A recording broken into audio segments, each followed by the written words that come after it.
we have been interviewing health professionals across New South Wales to really understand what some of the key issues are in the area of supporting people with cancer to live well, or survivorship care. And in total, we've spoken to about 9 different health professionals, so including oncologists, so specialists, both radiation and medical oncologists.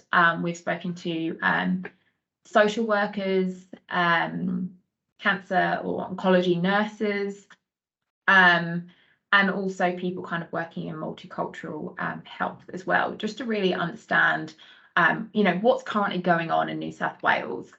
And these stakeholders reported some key challenges across the system. So number one was variation in care across New South Wales, so particularly rural versus urban. We know that access to care is more tricky for people living in rural areas, and we also know that some cancer outcomes are also inconsistent depending on where you live. So this really wasn't a surprise to hear that the way that care is delivered is really does vary depending on where you live. Lack of consensus on the definition of survivorship, and this kind of goes back to what I said before about the word survivorship and what it means, and the fact that it means different things for different people, and there's no standard definition. So what does it mean? Who is a cancer survivor, and when should people be receiving that care? There's a lack of consensus around that, which means people often don't get the care when they need it, and they don't get the correct care as well. Care often focuses on the physical aspects of treatment rather than the psychosocial. So the psychosocial needs often get forgotten. And care appears to end once treatment finishes, despite ongoing needs. I think, which is why it's really important that we've done some of this research and we've included people with a past diagnosis to really demonstrate that those with a past cancer diagnosis have those ongoing needs. In terms of sort of understanding why some of these issues occur, and I should probably mention as well, the unmet needs survey, whilst it has really important findings, the one thing we are missing for that survey is, why was there an unmet need? So if people reported an unmet need in relation to, getting emotional support, why was that? Is it because they weren't referred by the healthcare professional? Is it because they weren't aware? Is it because there was associated costs that they can afford?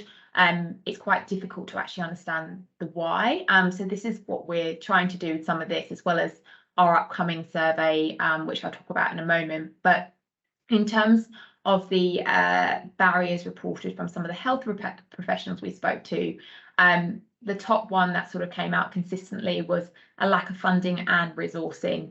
And that's not only the case in the public sector, but it's also impacting the private sector as well. So a few of the clinicians pointed out that, government doesn't necessarily see this area as a priority, and doesn't sort of tend to fund services in this area. A lack of awareness of services that exist. And so this lack of awareness came from both clinicians and patients. And, that could potentially explain why those numbers were so low in the unmet needs survey as well, around awareness of cancer council services.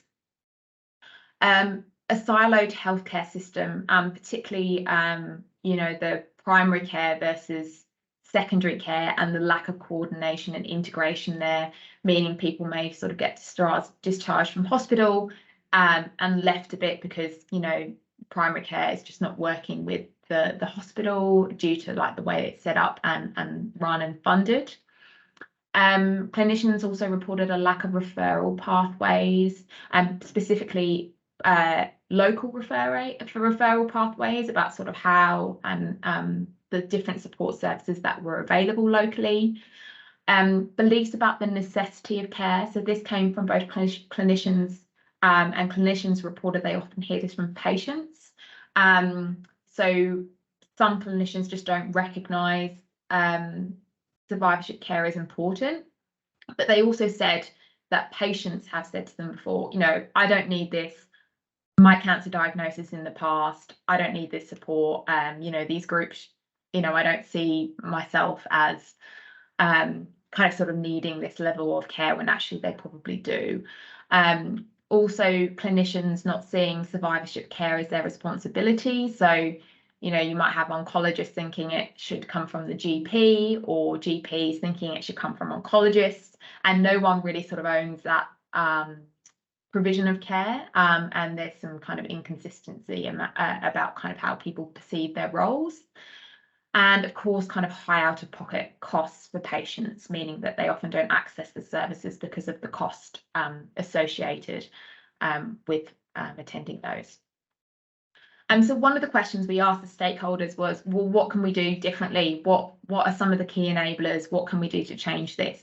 And what came up really strongly was a need for a minimum standard of survivorship care. So some sort of model that outlines what survivorship care should look like across the state. So South Australia and Victoria both have frameworks in place, survivorship frameworks, which outline the key elements of survivorship care.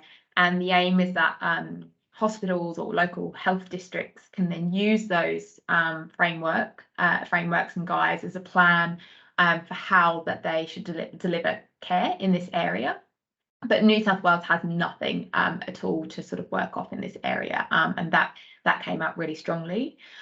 Improvements in care coordinations and access to allied health was particularly important, particularly for those with, you know, psychosocial needs as well. Collecting and reporting of patient reported measures, so things like patient reported outcome measures, to identify issues in the system and for quality improvement. So identifying, you know, where needs aren't being met, and then to look at the system and say what quality or how can we improve it, basically. Increasing capacity and awareness of primary care service. So primary care practitioners, GPs, primary care nurses were identified as being a key enabler to, I guess, providing adequate survivorship care, particularly sort of once patients are, you know, back out into the community.